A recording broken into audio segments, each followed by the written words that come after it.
Welcome back everyone. In this video, I will give you a brief introduction regarding Cubit.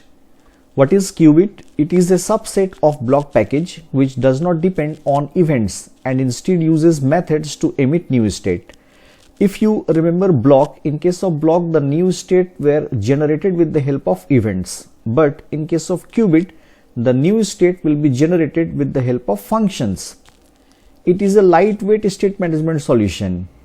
Now here in case of Cubit, it is only required to create the state and the qubit. It is not required to create the event, and so it has less boilerplate code, and hence it is a lightweight state management solution. And like block, it separates the business logic with the UI. Now what is the process flow?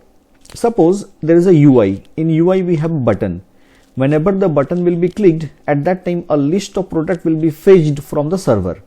Now whenever the button is clicked, at that time a function will be called. That function will tell the qubit that a list of product is required. The qubit will connect with the data layer, and after that the qubit will have a response, either success response or failure response. Now based on the response, the qubit will generate a state, success state or failure state.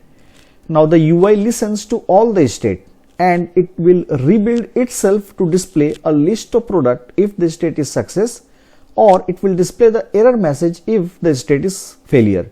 So the only difference with block here is that in case of block we used event, but in case of qubit here we used functions. Now qubit versus block. What is the qubit advantage? It is simple. Why it is simple? Because here it is not required to create event. Here it is required to create only the qubit and the state.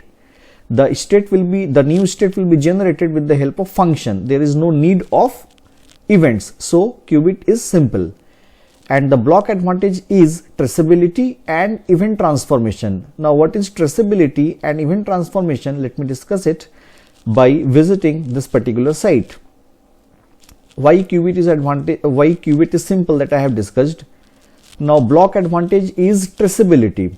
Now the biggest advantage of using block is knowing the sequence of state changes as well as exactly what triggered those changes. Means whenever the state changes in case of block, then we can find out due to what event or due to which event the new state has been generated.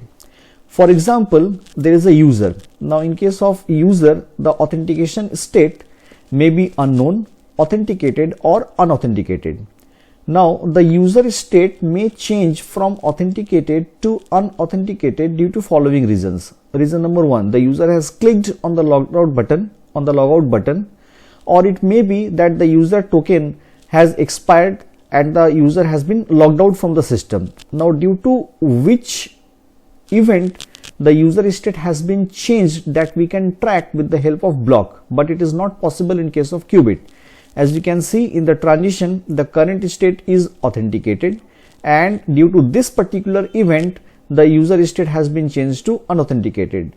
So we can easily track due to which particular event the user state has been changed from authenticated to unauthenticated. But if we are using qubit, then here you can see the current state is authenticated and the next state is unauthenticated. Here it is not possible to determine due to which particular reason the user state has been changed from authenticated to unauthenticated.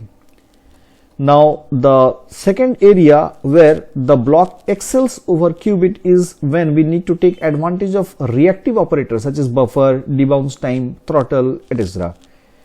For example, if we are building a real-time search, we would probably want to debounce the request to the backend in order to avoid getting rate limited as well as to cut down on cost or load on the backend. These things we can do in case of block with the help of event transformer.